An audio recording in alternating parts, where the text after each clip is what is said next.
Cerita novel Perintah Kaisar Naga bab selanjutnya. Ojo lali subrek, like and comment ya, yuk gasken. Beraninya kau menyerangku di tempat ini. Orang tua itu melotot marah, dan aura di tubuhnya meledak seketika. Chen Ping menatap lelaki tua di depannya.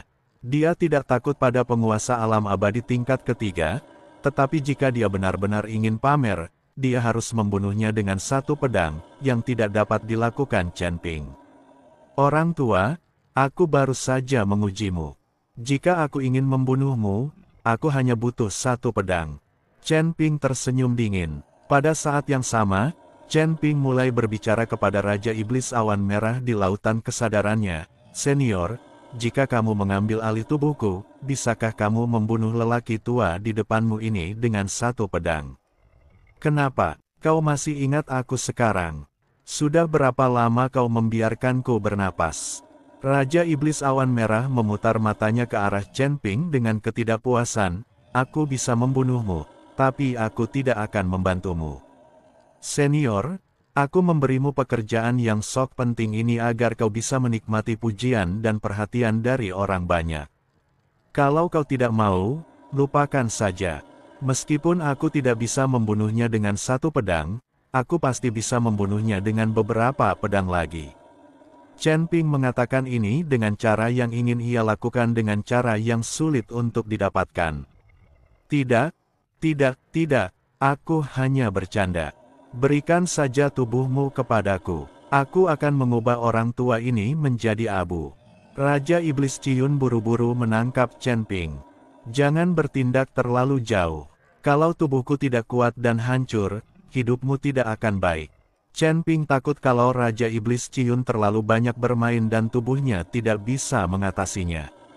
Jangan khawatir, aku tahu apa yang kulakukan, kata Raja Iblis Awan Merah. Chen Ping mengangguk, lalu kesadaran spiritualnya memasuki tubuhnya, memungkinkan Raja Iblis Awan Merah menguasai tubuhnya. Raja Iblis Scarlet Cloud melihat sekeliling, lalu menggerakkan tangan dan kakinya, tampak sangat bahagia. Wah, sombong sekali dirimu. Apa kau mau membunuhku dengan satu pedang? Aku katakan padamu, bahkan jika aku berdiri diam, jika kau menyerangku dengan pedangmu. Desir, sebelum lelaki tua itu selesai berbicara, Chen Ping sudah mengayunkan pedangnya. Pedang ini tidak membawa aura apapun, bahkan energi pedang tidak dapat terlihat. Seolah-olah pedang Chen Ping dengan santai menebas di udara. Tepat ketika semua orang bertanya-tanya mengapa pedang Chen Ping tidak memiliki kekuatan, mereka melihat mata lelaki tua itu terbuka lebar, menatap tubuhnya dengan tak percaya. Menabrak. Dalam sekejap, tubuh lelaki tua itu hancur berkeping-keping dan berubah menjadi tumpukan pasta daging. Rumput. Semua orang mengumpat pada saat yang sama. Semua orang hampir menjadi gila pada saat ini. Seorang kultivator alam abadi kelas 3 terbunuh hanya dengan satu serangan pedang. Terlebih lagi, dia adalah sesepuh Qianmen, yang memiliki kemampuan untuk menyimpulkan jalan surga. Hanya satu pedang ini, masalahnya adalah Chen Ping hanya berada di alam Mahayana tingkat ketiga, sungguh keterlaluan. Master Istana ke-10 pun terbelalak lebar, penuh ketidakpercayaan. Kapan Chen Ping menjadi begitu kuat? Jika ada yang ingin mencoba, silakan maju. Kultivator alam abadi tingkat 3 ini terlalu lemah untuk benar-benar menunjukkan kekuatan penuhnya. Chen Ping melihat sekeliling dan bertanya dengan arogan. Mendengarkan kata-kata Chen Ping, semua orang menjadi mati rasa. Alam abadi tingkat ketiga tidaklah cukup bagimu, alam Mahayana tingkat ketiga, untuk memamerkan keahlianmu. Apakah ini bahasa manusia? Untuk sesaat, terjadi keheningan di mana-mana. Semua orang menatap kosong, tidak ada seorang pun yang berani berbicara. Pada saat ini, bahkan mereka yang ingin membunuh Chen Ping dan mendapatkan hadiah 200.000 batu peri pun menyerah. Dengan satu pedang, dia membunuh sesepuh tingkat 3 dari alam abadi yang menguasai seni deduksi. Ini terlalu keterlaluan, tidak ada yang bisa menebak berapa batas atas Chen Ping. Jika tidak ada yang berani berdiri, maka mari kita bubar. Jangan coba-coba menyerangku lagi, atau kau bisa kehilangan nyawamu. Chen Ping melambaikan tangannya dan semua orang bubar. 200.000 batu peri memang hebat, tetapi Anda harus hidup untuk menghabiskannya. Setelah semua orang bubar, Chen Ping mengambil alih mayat itu lagi, dan Raja Iblis Ciyun sangat gembira. Sudah bertahun-tahun aku tidak pernah sok penting seperti ini. Kalau kejadian seperti ini terulang lagi, ingat aku, kata Raja Iblis Awan Merah. Jangan khawatir, senior, aku pasti akan memikirkanmu. Chen Ping juga senang melihat hasilnya. Penguasa Iblis Awan Merah mampu meregangkan otot-ototnya dan berpura-pura. Nona Hong, apakah Anda pikir saya berpura-pura baik-baik saja? Chen Ping memandang Hong Yao dan bertanya. Hong Yao begitu ketakutan hingga dia tidak berani berbicara, dan dia mengambil alih pimpinan. Saat ini, di sebuah restoran di pinggir jalan, seorang pria berjubah merah menyala sedang duduk di jendela di lantai 2. Dia tampak sangat anggun. Pakaian pria ini sangat istimewa, seolah-olah seluruh tubuhnya terbakar oleh api. Pria itu mengenakan topeng yang menutupi seluruh wajahnya, hanya sepasang matanya yang terlihat. Mata pria itu tertuju pada Chen Ping. Chen Ping juga tampaknya merasakan tatapan pria itu dan perlahan mengangkat kepalanya untuk melihat. Saat mata mereka bertemu, Chen Ping sedikit mengernyit. Dia selalu merasa sepasang mata ini sangat familiar, tetapi dia tidak dapat mengingat di mana letaknya sama sekali. Rekan Taois Chen, bisakah kita duduk bersama? Pria itu melihat Chen Ping menatapnya, jadi dia bertanya. Chen Ping mengangguk, berjinjit ringan, dan duduk tepat di seberang pria itu. Apakah kita saling kenal? Tanya Chen Ping. Lelaki itu menggelengkan kepalanya, saya tidak mengenal Anda, tetapi saya pernah mendengar nama Anda sejak lama. Aku merasa familiar denganmu, tapi aku tidak ingat di mana. Matamu mirip dengan mata temanku. Chen Ping menatap pria di depannya dan berkata, teman, tubuh pria itu sedikit gemetar. Temanmu yang mana? Jangan bicarakan dia lagi. Aku tahu kita akan segera bertemu lagi. Dia selalu ingin membunuhku, tetapi dia selalu gagal. Aku tidak tahu tingkat kultivasinya sudah mencapai titik mana kali ini. Kurasa aku akan mengecewakannya jika aku bertindak. Chen Ping tersenyum sedikit dan berkata, teman yang disebutkan Chen Ping adalah Ningxi. Dia telah mengejarnya dari dunia sekuler ke dunia surgawi, tetapi Ningxi tidak pernah berhasil. Namun setiap saat, Ningxi tidak mau menyerah, bagaikan kecoa yang tidak bisa dihancurkan. Faktanya, Chen Ping tidak lagi menganggap Ningxi sebagai musuh. Chen Ping bahkan kadang-kadang berpikir, akan lebih baik jika Ningxi bisa mengejarnya sampai ke surga. Bakat Ningxi juga sangat bagus, dan tidak sulit baginya untuk naik ke surga. Chen Ping merasa beruntung memiliki lawan seperti itu. Temanmu pasti akan kecewa. Kau berada di alam Mahayana tingkat ketiga, tetapi kau membunuh seorang kultivator alam abadi tingkat ketiga dengan satu pedang. Aku khawatir kaulah satu-satunya di dunia yang mampu melakukan itu. Ada sedikit rasa iri di mata pria itu. Temanku juga cukup berbakat. Jika dia berkonsentrasi dalam berlatih, aku khawatir tingkat kultivasinya tidak akan kalah denganku. Chen Ping tersenyum tipis, lalu bertanya, bolehkah aku bertanya namamu, rekan Tao? Mengapa kau memakai topeng? Apakah kau takut musuh-musuhmu akan mengenalimu? Nama saya Ningxi Sai. Saya memakai topeng hanya karena saya tidak ingin dikenali. Pria itu berkata perlahan, Ningxi Sai. Gumam Chen Ping, lalu berkata, nama keluarga temanku juga Ning. Aku bertanya-tanya apakah itu suatu kebetulan. Saudara Ning, kamu dari sekte yang mana? Di mana tempat tinggalmu? Saya hanya seorang kultivator biasa dan tidak memiliki tempat tinggal di sekte manapun. Saudara Chen, Anda tidak akan membenci saya karena tidak cukup kuat dan tidak ingin berbicara dengan saya, bukan? Kata pria itu, tidak, kamu berada di puncak tingkat ke-9 alam Mahayana. Tampaknya kamu akan segera menerobos ke alam abadi. Tingkat kultivasi ini dianggap sebagai naga di antara manusia di alam surgawi. Bagaimana mungkin aku mengeluh tentang kurangnya kekuatanmu? Aku tidak tahu apa yang ingin Saudara Ning bicarakan padaku. Tanya Chen Ping. Mari kita bicarakan tentang menaiki tangga menuju surga. Kudengar belum pernah ada kultivator tingkat 3 di alam Mahayana yang berani menantang tangga menuju surga. Jadi saya ingin mengajak rekan Daois Chen untuk mendaki tangga surgawi bersama-sama. Saya mendengar bahwa ada banyak sumber daya dan tambang abadi di tingkat ke-6 tangga surgawi.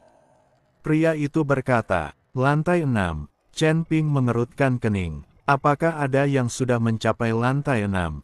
Bagaimana kau tahu ada tambang peri di lantai 6? Tentu saja, ada yang sudah sampai ke lantai 6, tapi banyak yang sudah sampai di lantai 6 dan tetap berada di dalam tangga dan tidak pernah keluar. Bahkan jika seseorang keluar dari lantai 6, mereka tidak bisa memberitahu orang-orang di luar. Pria itu berkata, lalu bagaimana kau tahu? Tanya Chen Ping dengan bingung. Sahabat Chen, ini rahasia pribadiku. Maaf aku tidak bisa memberitahumu, kata lelaki itu sambil tersenyum. Sekalipun lantai 6 memiliki banyak sumber daya dan tambang abadi, kau dan aku tidak akan cukup kuat untuk mencapai lantai 6. Chen Ping menggelengkan kepalanya. Yun Li hanya bisa bertahan di lantai 4 untuk waktu yang singkat. Sekarang mereka ingin pergi ke lantai 6, tetapi mungkin tidak semudah itu. Chen Ping datang untuk memanjat tangga hanya untuk berolahraga dan melihat apakah dia bisa mendapatkan beberapa sumber daya. Chen Ping tidak pernah berpikir untuk benar-benar menaiki tangga ke surga. Meskipun kekuatannya saat ini jauh melampaui alamnya sendiri, Chen Ping tidak akan begitu sombong untuk berpikir bahwa dia tidak terkalahkan di dunia surga dan dapat naik ke surga. Kau dan aku bersama, sebenarnya. Baiklah, aku tidak mau naik ke lantai 6, dan aku tidak mau bekerja sama. Permisi. Tanpa menunggu pria itu selesai berbicara, Chen Ping melompat turun dari gedung dan pergi bersama Lin Keting dan yang lainnya.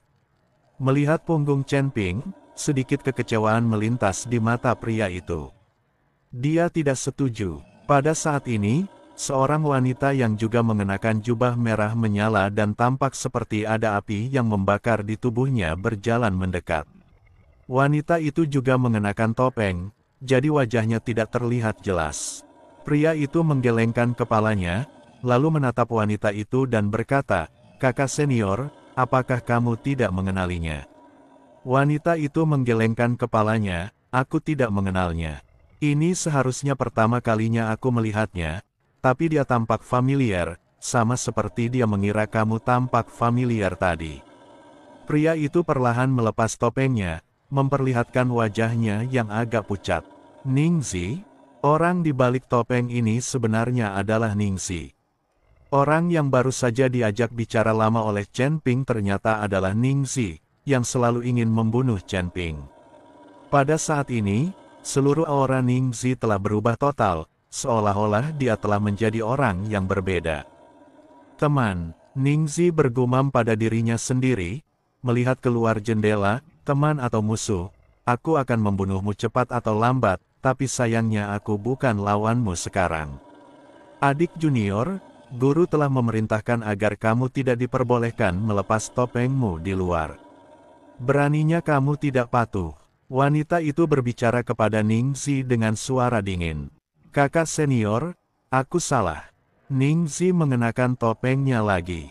Adik, mengapa kamu harus membunuhnya? Tanya wanita itu. Kebencian atas pembunuhan ayahku tidak dapat didamaikan. Mata Ningxi dipenuhi dengan kemarahan. Kakak senior, maukah kamu membantuku? Tentu, wanita itu memancarkan aura seorang penguasa alam abadi tingkat kedua, dan api menari-nari di jubah merah menyala miliknya. Dia bisa bertarung melawan lawan dari tingkat yang lebih tinggi, jadi kau dan aku juga bisa. Ningxi tersenyum, dengan sedikit kekejaman di matanya. Chen Ping, jika kamu tahu bahwa kamu akan dibunuh oleh wanita yang paling kamu cintai, apakah kamu akan bersedih? Ningxi berpikir dalam hati. Wanita di depannya adalah Suyuki, yang selama ini dicari Chen Ping. Sejak Suyuki dibawa pergi oleh iblis api, dia mengandalkan tubuh roh apinya sendiri untuk meningkatkan kultivasinya dengan cepat. Sekarang Suyuki juga bisa bertarung melawan lawan yang levelnya lebih tinggi. Ketika Ningxi ditemukan oleh Yanmo, dia terkejut melihat Suyuki. Setelah mengetahui bahwa Suyuki telah kehilangan ingatannya sepenuhnya, sebuah rencana berani muncul di benak Ningxi. Yaitu agar Suyuki membantunya membunuh Chen Ping, dan agar Chen Ping tahu ketika dia sekarat bahwa dia dibunuh oleh wanita yang paling dicintainya. Hanya kekejaman semacam ini yang dapat menenangkan keinginan Ningxi untuk membalas dendam yang telah berlangsung selama bertahun-tahun. Ningxi juga berpikir untuk bermain dengan wanita Chen Ping sebagai bentuk balas dendam pada Chen Ping. Sayang sekali kekuatannya tidak sebaik Suyuki. Sebelum dia sempat bergerak, dia hampir dipukuli setengah mati oleh Suyuki. Sejak saat itu, Ningxi tidak pernah berani mempunyai pikiran tidak masuk akal seperti itu lagi. Ayo pergi. Sebelum tangga surgawi turun, sebaiknya jangan memprovokasi Chen Ping untuk menghindari masalah. Begitu Anda memasuki tangga, akan ada banyak peluang. Setelah Suyuki selesai berbicara, dia membawa Ningxi keluar dari bar. Tepat setelah Ningxi dan Suyuki pergi, dua orang lagi datang ke kedai. Mereka berdua mengenakan pakaian yang sama seperti Ningxi dan Suyuki, mengenakan jubah merah menyala, seolah-olah tubuh mereka terbakar oleh api. Pria dan wanita yang sama, tetapi aura kedua orang ini sedikit berbeda dari Ningxi dan Suyuki. Pria bernama Chen Ping tadi tidak menunjukkan belas kasihan. Tetua Qianmen berkata untuk membunuhnya tanpa ragu-ragu. Aku khawatir akan ada lebih banyak bencana di masa depan. Pria itu berbicara, saudaraku, menurutku Chen Ping melakukan hal yang benar. Dia melakukannya untuk mengintimidasi orang lain. Jika dia tidak membunuh Tetua Qianmen, aku khawatir semakin banyak orang akan mencari masalah dengannya di masa depan, dan dia akan bosan. Daripada itu, lebih baik membunuh Tetua Qianmen agar yang lain takut padanya dan tidak berani menyerangnya. Namun membunuh seorang kultivator tingkat 3 di alam transformasi hanya dengan satu pedang memang di luar dugaanku. Wanita itu berbicara. Pria itu mencibir, ini memang membuat orang lain waspada, tetapi juga benar-benar menyinggung Sekte Qian. Kamu harus tahu bahwa Sekte Qian lebih dari sekadar satu Sekte Qian. Bahkan kekuatan gabungan dari ketiga sekte itu tidak lemah. Sekarang Tetua Qianmen telah terbunuh, bagaimana mereka bisa membiarkannya begitu saja? Jika Lian Sanmen mengeluarkan perintah pembunuhan, orang bernama Chen Ping ini telah menyinggung keluarga Huo dan Lian Sanmen. Apakah dia masih bisa bertahan hidup di tempat ini?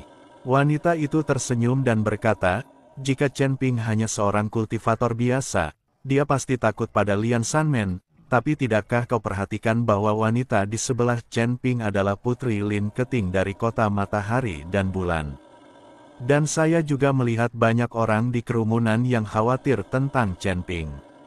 Mereka seharusnya bersama Chen Ping. Jika Chen Ping memiliki hubungan dengan kota Sun Mun, mengapa dia takut pada Lian Sanmen? Pria itu terdiam, menatap keluar jendela dengan tenang, apakah dia ada hubungannya dengan Sun Moon City? Kalau begitu, kita harus benar-benar berhati-hati dan berusaha untuk tidak memprovokasi orang ini. Sekarang ayahku belum keluar dari kurungan, kita juga harus bersikap tenang.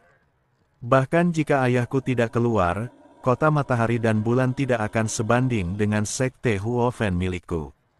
Terlebih lagi, kau dan aku sekarang memiliki senjata ajaib yang dibuat oleh pemimpin sekte pemurnian senjata sendiri. Siapa di dunia ini yang dapat dibandingkan dengan kita? Wanita itu berkata sambil perlahan menghunus pedang di tangannya. Pedang itu dipenuhi gambar api. Saat pedang itu terhunus, seluruh kedai tampak terbakar. Wenxing, cepat simpan pedangmu. Bagaimana mungkin kau bisa menunjukkan senjata ajaib ini kepada orang lain begitu saja? Pria itu berteriak dengan marah. Melihat hal itu, wanita itu menyimpan pedangnya. Pada saat ini, beberapa biksu mengenakan jubah hitam dengan simbol api merah menyala yang disulam di dada mereka masuk. Tuan, Nona, semuanya sudah siap, Anda boleh pergi istirahat. Seorang biksu melangkah maju dan berkata, pria itu mengangguk, lalu membawa wanita itu turun ke bawah. Tanpa perintahku, kamu tidak boleh memprovokasi orang bernama Chen Ping itu. Kalau diizinkan, kamu bahkan boleh membantunya. Setelah turun ke bawah, laki-laki itu berkata kepada anak buahnya, "Ya, Tuan." Beberapa pria mengangguk. "Saudaraku, mengapa ini terjadi? Kita tidak memiliki hubungan apapun dengan Chen Ping, mengapa kita harus membantunya?" Wen Qing bertanya dengan sangat bingung. Hubungannya baik-baik saja. Prestasi masa depan orang itu pasti tidak akan rendah. Seorang kultivator Mahayana tingkat 3 membunuh seorang kultivator transformasi abadi tingkat 3 dengan satu pedang. Apakah ini sesuatu yang dapat dilakukan oleh orang biasa? Dan pedang di tangannya tampaknya memiliki aura yang sama dengan senjata ajaib kita. Pria itu berkata, "Apa, mungkinkah pedang di tangan orang itu juga dibuat oleh sekte pemurnian senjata? Apakah dia punya hubungan dengan sekte pemurnian senjata?" Wen Qing sedikit terkejut. "Tidak juga, tapi ada baiknya kita berhati-hati dan tidak memancing amarahnya." Setelah pria itu selesai berbicara, dia pergi. Qianmen, pemimpin sekte Qian Xiaohan hadir secara langsung di aula, dan semua orang dari sekte Qian berkumpul di aula. Tetua ketiga telah meninggal, dia terbunuh oleh pedang. Qian Xiaohan berkata perlahan, "Apa, tetua ketiga berada di level ketiga alam abadi, dan dia juga menguasai seni menyimpulkan dao besar. Bagaimana mungkin dia bisa terbunuh hanya dengan satu pedang? Bukankah ini mungkin? Kita semua tahu kekuatan tetua ketiga. Bukankah tetua ketiga pergi ke negeri Wuang? Siapa di tempat itu yang berani menyerang sekte Qian kita?" Ketika semua orang di Qianmen mendengar berita itu, mereka semua tampak tidak percaya. "Tuan, apakah kematian tetua ketiga dilaporkan oleh seseorang, atau Anda mengetahuinya melalui deduksi?" Pada saat ini, Tetua Agung berdiri dan bertanya pada Qian Xiaohan. "Sejauh yang aku tahu, akan segera ada berita." Begitu Qian Xiaohan selesai berbicara, seorang kultivator Qianmen datang berlari dengan tergesa-gesa. Melaporkan kepada Master Sekte, tetua ketiga terbunuh oleh pedang di Sekte Tao di Tanah Wuang. Ia langsung berubah menjadi pasta daging. Bahkan tidak ada mayat yang tersisa, kata Biksu Qianmen dengan panik. Ledakan, suara ini mengejutkan semua orang di klan Qian dan mereka semua berdiri. "Katakan padaku, siapa yang melakukannya? Siapakah yang memiliki kemampuan mengubah tetua ketiga menjadi bubur hanya dengan satu tebasan pedang?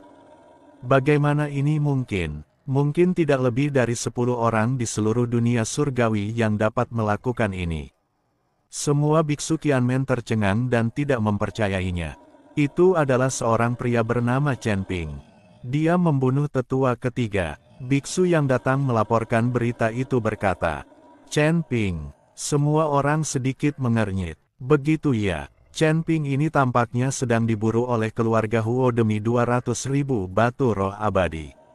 Orang yang mampu membuat keluarga Huo membayar harga setinggi itu pasti sangat kuat. Seseorang ingat dan berkata, "Chen Ping ini hanya berada di alam Mahayana tingkat ketiga," kata biksu yang datang melaporkan berita itu. "Omong kosong. Bagaimana mungkin seorang kultivator Mahayana tingkat 3 bisa membunuh tetua ketiga dengan satu pedang?" Sang tetua agung berteriak dengan marah. Biksu yang melaporkan berita itu gemetar ketakutan. "Tetua agung, Chen Ping memang hanya berada di tingkat ketiga alam Mahayana. Saya tidak berani bicara omong kosong." Setelah mendengar ini, semua orang terdiam.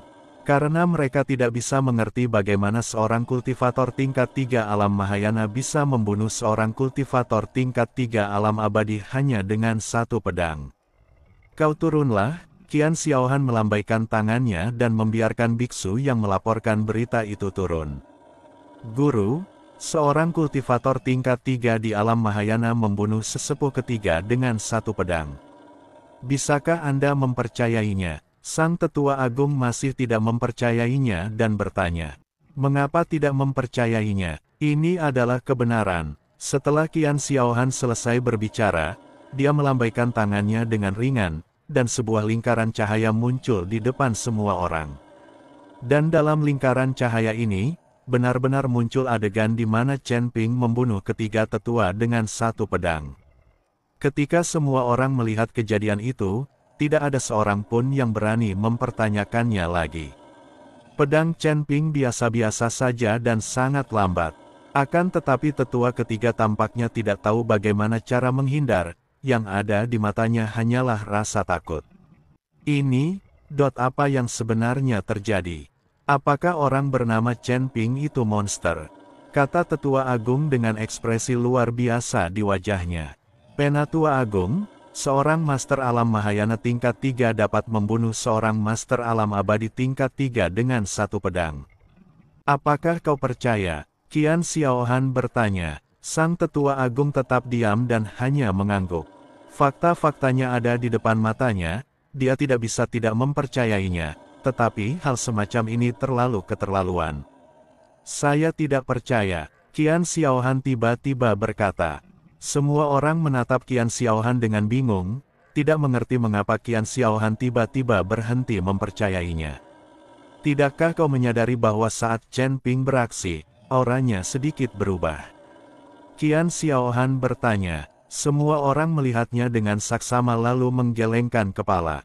Bagaimanapun, ini hanyalah sebuah gambar dan mereka tidak bisa hadir secara langsung untuk merasakan kehadiran Chen Ping. Tuan, maksud Anda adalah orang yang membunuh tetua ketiga bukanlah Chen Ping, melainkan orang lain yang meminjam tubuh Chen Ping. Sang Tetua Agung tampaknya mengerti maksud Qian Xiaohan dan bertanya. Qian Xiaohan mengangguk, "Ya, seseorang memang menggunakan tubuh Chen Ping untuk membunuh tetua ketiga. Jika seorang Mahayana tingkat 3 dapat membunuh alam abadi tingkat 3 dengan satu pedang, lalu apa arti dari kultivasi, dan apa arti dari aturan surga? Siapa ini? Siapa yang melakukan ini?" Sang Tetua Agung mengerutkan kening. Sudah jelas bahwa seseorang tengah mengincar sekte Qian mereka. Tidakkah kau memperhatikan gadis di sebelah Chen Ping? Tanya Qian Xiaohan. Semua orang melihat dengan seksama lagi, dan tiba-tiba seseorang berkata, "Putri dari kota Sun Mun, dia adalah Lin Keting, putri Lin Chong dari kota Sun Mun." Seseorang mengenali identitas Lin Keting. Ya, dia adalah putri Lin Chong. Qian Xiaohan mengangguk. Mungkinkah itu kota Sun Mun? Kami tidak punya dendam terhadap kota Sun Mun, mengapa mereka menargetkan kami, Qianmen? Mungkinkah karena 10 istana? Lagi pula, Tetua Qian bertugas di 10 istana. Sang Tetua Agung bertanya dengan ekspresi bingung di wajahnya. Aku juga tidak tahu. Aku mencoba menghubungi Tuan Qian, tetapi tidak berhasil. Aku juga mencoba mencari tahu, tetapi tidak ada hasil. Qian Xiaohan berkata, "Tuan, apa yang harus kami lakukan? Jika benar-benar kota Sun Mun yang melakukannya, kami khawatir."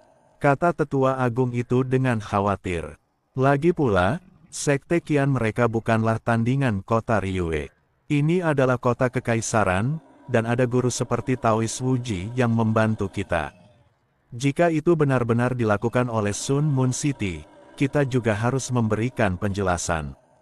Bahkan dengan 3 gerbang dan 10 istana, kita mungkin tidak sebanding dengan Sun Mun City. Kalau begitu, kita bisa menambahkan keluarga Huo. Jangan lupa bahwa Huo King dari keluarga Huo juga melayani di 10 istana. Beraninya keluarga Huo tidak mematuhi perintah Tetua Qian. Mata Qian Xiaohan berkilat kejam, segera beritahu Sekte Tang dan Sekte Ling, kami akan segera berangkat ke Tanah Huoang. Jangan menunggu tangga surgawi turun. Saya mengerti. Tetua Agung itu mengangguk. Tetapi tepat ketika Tetua Agung bersiap untuk membuat pengaturan, seorang kultivator sekte Tang datang dengan tergesa-gesa. Karena hubungan antara ketiga sekte, tidak ada yang menghentikan biksu sekte Tang. Melapor kepada Master Sekte Qian, Tetua Agung memerintahkan saya untuk datang ke sini guna melaporkan bahwa Tuan Muda kita Tang Xiaoyi telah terbunuh. Beliau juga berharap agar Master Sekte Qian pergi ke Sekte Tang untuk membahas masalah ini. Kata biksu Sekte Tang. Apa? Qian Xiaohan berdiri dengan keras. Siapa itu? Siapa yang membunuh keponakanku? Tuan Qian? Dia bernama Chen Ping. Kata biksu Sekte Tang. Chen Ping. Dia lagi. Tubuh Qian Xiaohan gemetar. Kenapa orang ini ada di sini lagi? Jelas sekali dia menargetkan kita 3 kali. Ini benar-benar keterlaluan. Benar sekali. Orang ini sudah bertindak terlalu jauh. Bahkan jika Sun Moon City mendukungnya, lalu kenapa? Kita tidak boleh menyerah. Balas dendam untuk tetua ketiga, balas dendam untuk Tuan Muda Tang. Balas dendam, balas dendam. Semua biksu Qianmen dipenuhi dengan kemarahan yang benar. Tuan, kita harus membunuh Chen Ping. Bahkan jika kita harus berperang dengan kota Sun Moon, kita tidak boleh berkompromi. Kata Tetua Agung. Qian Xiaohan mengangguk dan berkata, segera beritahu Ling Men dan pergi ke Tang Men bersama-sama. Juga kirim seseorang ke 10 istana untuk mencari tahu apa yang terjadi dan mengapa kita tidak dapat menghubungi Tetua Qian. Ya, Tuan. Sang Tetua Agung mengangguk dan segera pergi untuk membuat pengaturan. Pada suatu ketika, semua penguasa 3 sekte disingkirkan, dan kekuatan tersembunyi di seluruh dunia surgawi terguncang. Jika salah satu dari 3 sekte itu digabungkan secara terpisah, mungkin tidak akan sekuat itu, tetapi jika Sekte Tang, Sekte Qian, dan Sekte Ling digabungkan, mereka tidak dapat diremehkan. Ini juga merupakan kekuatan yang sangat menakutkan. Chen Ping telah menyinggung banyak orang sekaligus, mari kita lihat bagaimana dia akan menyelesaikannya nanti.